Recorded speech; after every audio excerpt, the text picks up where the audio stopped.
अस्सलाम वालेकुम। आज का हमारा टॉपिक है internal structure of bacteria and classification of bacteria on the basis of morphology. तो आज के लेक्चर में हम बैक्टीरिया के इंटरनल स्ट्रक्चर को देखेंगे। प्रीवियस लेक्चर में हमने बैक्टीरिया के आउटर सरफेस पे जो स्ट्रक्चर प्रेजेंट होते हैं उनको डिस्कस किया था। आज हम इसके इनर सरफेस पे जो स्ट्रक्चर प्रेजेंट होते हैं उनको देखेंगे। उसके बाद फिर हम बैक्टीरिया की क्लासिफिकेशन देखेंगे उनकी शेप की बेस पे। बैक्टीरिया के इंटरनल स्ट्रक्चर में हमारे पास सबसे पहले सेल मेम्ब्रेन आ जाती है। सेल मेम्ब्रेन हमें पता है हर सेल में होती है।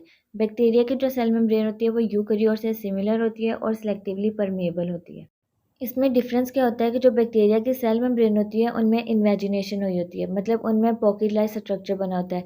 ऐसे यहाँ से ये सेल मेम्ब्रेन अंदर की तरफ गई होती है और इन पॉकेट लाइक स्ट्रक्चर को हम मेसोजोम कहते हैं। मेसोजोम सेल मेम्ब्रेन में ज़्यादा सरफेस एरिया प्रोवाइड करते हैं।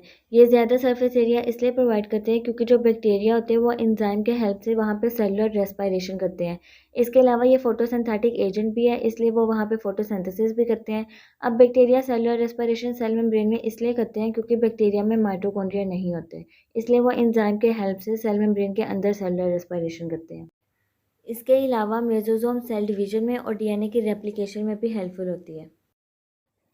सेकेंड स्ट्रक्चर हमारे पास राइबोसोम्स है। राइबोसोम बैक्टीरिया में प्रोटीन की सिंथेसिस करता है। बैक्टीरिया के जो राइबोसोम्स होते हैं वो 70S होते हैं और ये यूकेरियोटिक राइबोसोम से डिफरेंट होते हैं क्योंकि जो यूकेरियोटिक राइबोसोम्स होते हैं वो 80S के होते हैं। इसलिए जो बैक्टीरिया के राइबोसोम्स है वो स्लाइटली स्मॉलर होते हैं यूकेरियोटिक राइबोसोम से। और बैक्टीरियल राइबोसोम का लार्जर सब यूनिट 50S का होता है और स्मॉलर सब यूनिट 30S का होता है और ये कंबाइन होकर 70S बन जाते हैं। एक्चुअली में ये 80S बनना चाहिए, लेकिन ये इस तरह से मर्ज होते हैं कि मर्ज होने के बाद फिर ये 70S बन जाते हैं।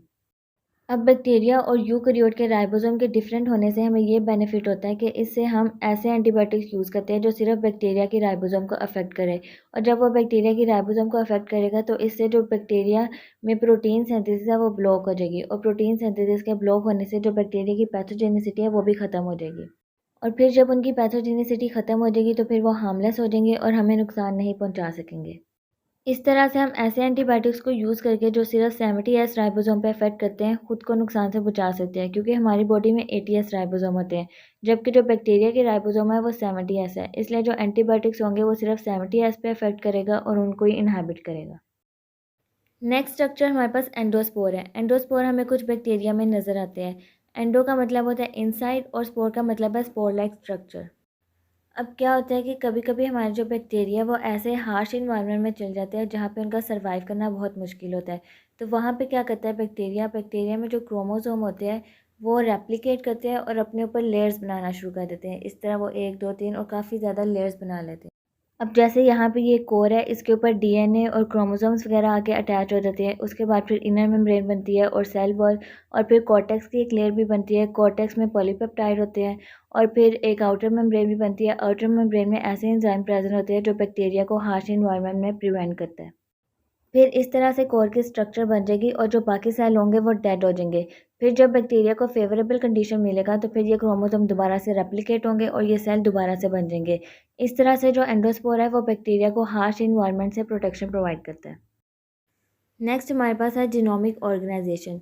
इसमें हम बैक्टीरिया का डीएनए देखेंगे। तो जो बैक्टीरिया का डीएनए होता है वो लेस होता है, वो ज़्यादा डीएनए नहीं होते बैक्टीरिया में। उसके बाद जो बैक्टीरिया का डीएनए वो सर्कुलर फॉर्म में होता है। जैसे इस डायग्राम में ये प्रोकैरियोटिक डीएनए बैक्टीरिया का डीएनए है और ये सर्कुलर है, इसके जो दोनों एंड्स हैं वो आपस में जॉइन है। और ये यूकैरियोटिक डीएनए है। यूकैरियोटिक का डीएनए लीनियर है, जैसे आप देख सकते हैं इसके जो दोनों एंड्स हैं वो आपस में जॉइन नहीं है। और बैक्टीरिया का जो डीएनए है उसमें प्रोटीन प्रेजेंट नहीं होते, जबकि जो यूकेरियोट का डीएनए है उनमें हिस्टोन प्रोटीन प्रेजेंट होती है। इसके अलावा बैक्टीरिया का डीएनए न्यूक्लियस में प्रेजेंट नहीं होता, बल्कि ये जिस रीजन में प्रेजेंट होता है उसे हम न्यूक्लियोइड कहते हैं। जैसे इस डायग्राम में ये जो प्रोकैरियोट का डीएनए है ये न्यूक्लियोइड रीजन में प्रेजेंट है।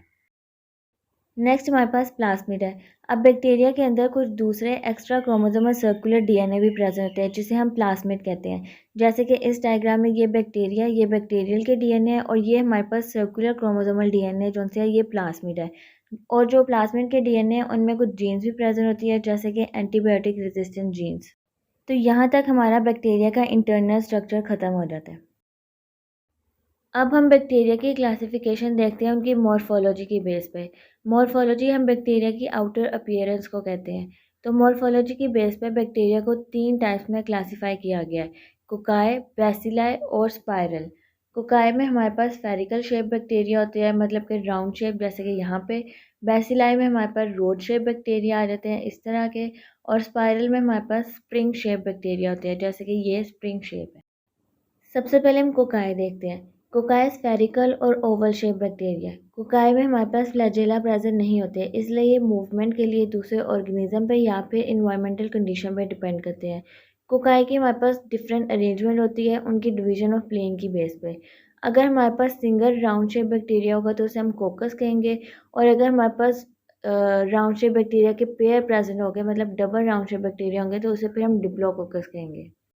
और अगर राउंड शेप बैक्टीरिया चेन की फॉर्म में एक सिंगल प्लेन में प्रेजेंट हो गए तो फिर उसे हम स्ट्रेप्टोकोकस कहेंगे, जैसे कि यहाँ पे। और अगर हमारा जो राउंड शेप बैक्टीरिया वो रैंडम प्लेन में, जैसे एक प्लेन ऊपर फिर नीचे और क्लस्टर की फॉर्म में प्रेजेंट हो गए, जैसे ग्रेप्स के क्लस्टर बने होते हैं, तो उसे फिर हम स्टेफाइलोकोकस कहते हैं। फिर अगर हमारे पास 2 प्लेन में 4 कोकाई होंगे, जैसे कि यहाँ पे, तो उसे हम टेट्राड कहेंगे। और अगर 3 प्लेन में हमारे पास 8 कोकाई प्रेजेंट हो गए, जैसे कि ये यहाँ पे 4 आगे और 4 पीछे की तरफ है, ये क्यूब लाइक स्ट्रक्चर बना होगा, तो फिर उसे हम सारसीना कहते हैं। नेक्स्ट हमारे पास है bacilli. Bacilli rod shape bacteria है। बैसिलस में हमारे पास फ्लैजेला प्रेजेंट होते हैं, इसलिए ये मूवमेंट कर पाते हैं। इसकी फर्दर हमारे पास 2 अरेंजमेंट है, स्ट्रेप्टोबैसिलस और डिप्लोबैसिलस। बैसिलस जो होता है वो सिंगल रॉड शेप बैक्टीरिया होता है, और अगर ये डबल रॉड शेप बैक्टीरिया हो, जैसे इनका पेयर बना हो यहाँ पे, जैसे कि ये, तो इसे हम फिर डिप्लोबैसिलस कहेंगे। और अगर हमारे पास बैसिलस की एक चेन बनी होगी तो फिर वो स्टेप्टोबैसिलस होगा। इसके एग्जाम्पल में हमारे पास इकोलाई, सीडोमोनास वगैरह आ जाते हैं। थर्ड टाइप हमारे पास स्पाइरल है। स्पाइरल स्प्रिंग शेप बैक्टीरिया होते हैं, और ये स्पाइरली कोइल्ड होते हैं। जो स्पाइरल होते हैं वो ग्रुपिंग के फॉर्म में प्रेजेंट नहीं होते, वो हमेशा इंडिविजुअल फॉर्म में ही होते हैं। इसकी हमारे पास 3 फॉर्म है, विब्रियो, स्पाइरलम और स्पायरोचीट। विब्रियो कर्व और कोमा शेप स्पाइरल होते हैं, और इनमें हमारे पास कभी कभी फ्लैजेला प्रेजेंट होता है, इसलिए ये मूव कर पाते हैं, जैसे कि यहाँ पे। स्पाइरलम थिक और रिजिड शेप स्पाइरल है। स्पायरोचीट थिन होते हैं, और ये फ्लेक्सिबल स्पाइरल होते हैं, मतलब ये अपनी बॉडी को एलोंगेट कर पाते हैं। तो ये थी हमारे पास बैक्टीरिया की शेप की बेस पे उनकी क्लासिफिकेशन। अब हम थोड़ा सा देख लेते हैं। सबसे पहले बैक्टीरिया के इंटरनल स्ट्रक्चर में हमने सेल मेम्ब्रेन देखी थी। सेल मेम्ब्रेन में हमने देखा था कि ये इन्वेजिनेशन करता है, जिसकी वजह से पोकिलाइज स्ट्रक्चर बनते हैं। इन पोकिलाइज स्ट्रक्चर को हम मेसोसोम कहते हैं। मेसोसोम सेल मेम्ब्रेन में स्पेस प्रोवाइड करता है, जहाँ जिसकी वजह से वहाँ पर सेलुलर रेस्पिरेशन और फोटोसिंथेसिस होती है।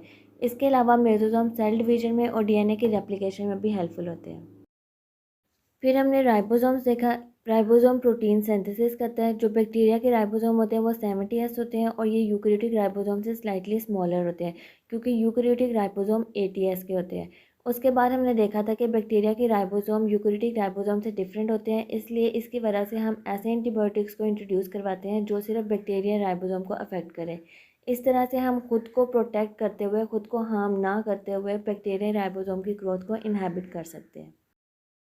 फिर हमने एंडोस्पोर देखा था। इसमें हमने देखा था कि ये बैक्टीरिया को हार्श इन्वायरमेंट में प्रोटेक्शन प्रोवाइड करता है, और वह किस तरह करता है कि जो एंडोस्पोर में कोर प्रेजेंट होते हैं वो मल्टी लेयर बनाते हैं, inner membrane, cell wall, cortex, outer membrane और कोट की, जिसकी वजह से जो हार्श इन्वायरमेंट होता है वो इनको अफेक्ट नहीं कर पाता।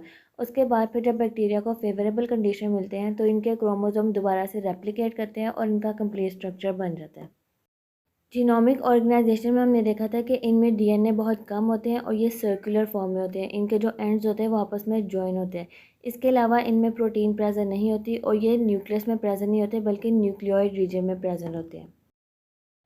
फिर हमने देखा था कि बैक्टीरिया में कुछ दूसरे एक्स्ट्रा क्रोमोसोमल सर्कुलर डीएनए भी प्रेजेंट होते हैं, जिसे हम प्लाज्मिड कहते हैं। प्लाज्मिड में हमारे पास कुछ जीन्स प्रेजेंट होते हैं, जैसे कि एंटीबायोटिक रेजिस्टेंट जीन्स। फिर हमने बैक्टीरिया की शेप देखी। इनको 3 टाइप्स में डिवाइड किया गया, कोकाई, बैसिलाई और स्पाइरल। कोकाई स्फेरिकल और ओवल शेप बैक्टीरिया होते हैं। इनके फर्दर 5 अरेंजमेंट थी। डिप्लोकोकस में हमने देखा था कि अगर पेयर ऑफ जो राउंड शेप बैक्टीरिया वो आपस में अटैच होंगे सिंगल प्लेन में, तो उसे हम डिप्लोकोकस कहेंगे। फिर अगर हमारे पास ये सर्कुलर शेप बैक्टीरिया चेन की फॉर्म में सिंगल प्लेन में प्रेजेंट होगी तो उसे हम स्ट्रेप्टोकोकस कहेंगे। और अगर ये राउंड शेप बैक्टीरिया हमारे पास क्लस्टर की फॉर्म में रैंडम प्लेन में प्रेजेंट होंगे तो फिर उसे हम स्टेफाइलोकोकस कहेंगे। फिर अगर हमारे पास 2 प्लेन में 4 कोकाई प्रेजेंट होंगे तो वो टेट्राड होंगे, और अगर 3 प्लेन में 8 कोकाई प्रेजेंट होंगे क्यूब के फॉर्म में, तो उसे फिर हम सारसीना कहेंगे। फिर हमने बैसिलाई देखा। बैसिलाई रोज शेप बैक्टीरिया, इनमें फ्लैजेला प्रेजेंट होते हैं। इसकी हमने फर्दर दो अरेंजमेंट देखी, स्टेप्टोबैसिलाई और डिप्लोबैसिलाई। स्टेप्टोबैसिलाई में हमारे पास रोज शेप बैक्टीरिया की चेन प्रेजेंट होगी और डिप्लोबैसिलाई में हमारे पास रोज शेप बैक्टीरिया पेयर के फॉर्म में प्रेजेंट होंगे। स्पाइरलम स्पाइरल शेप और स्प्रिंग शेप बैक्टीरिया, इसकी हमने तीन फॉर्म्स देखी, विब्रियो, स्पाइरलम और स्पायरोचीट। विब्रियो कर्व्ड और कॉमन शेप स्पाइरल है। स्पाइरलम में हमारे पास थिक और रिजिड शेप स्पाइरल होते हैं और स्पायरोचीट में हमारे पास थिन और फ्लेक्सिबल स्पाइरल होते हैं। तो ये था हमारा आज का लेक्चर। आज के टॉपिक से रिलेटेड अगर आपको कोई भी क्वेश्चन पूछना हो तो आप मुझे कमेंट बॉक्स में पूछ सकते हैं। इसके अलावा मैं इन टॉपिक के नोट्स शॉर्ट्स में अपलोड कर देती हूँ, तो अगर आपको सिर्फ नोट्स चाहिए हो तो आप मेरे शॉर्ट्स देख लिया करें। इसके अलावा भी अगर आप कोई टॉपिक समझना चाहते हैं तो आप मुझे कमेंट बॉक्स में बता दें और मेरी वीडियो को शेयर भी कर दिया करें और मेरे चैनल को भी सब्सक्राइब कर दें।